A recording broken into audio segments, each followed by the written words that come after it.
Hadiah dari ASEAN. Sebuah pameran yang menghimpunkan koleksi hadiah karya seni negara anggota ASEAN serta ASEAN Plus 6, termasuk Korea Selatan, Jepun, China dan India. Melambangkan jalinan persahabatan serantau, menyoroti peranan seni dalam diplomasi budaya serta memperkukuhkan perpaduan.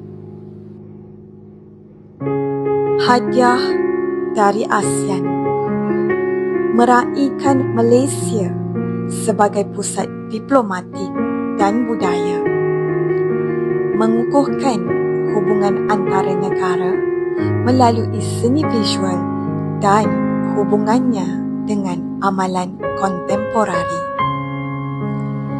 Kunjungilah Balai Seni Negara, nikmatilah sentuhan koleksi hadiah dari ASEAN.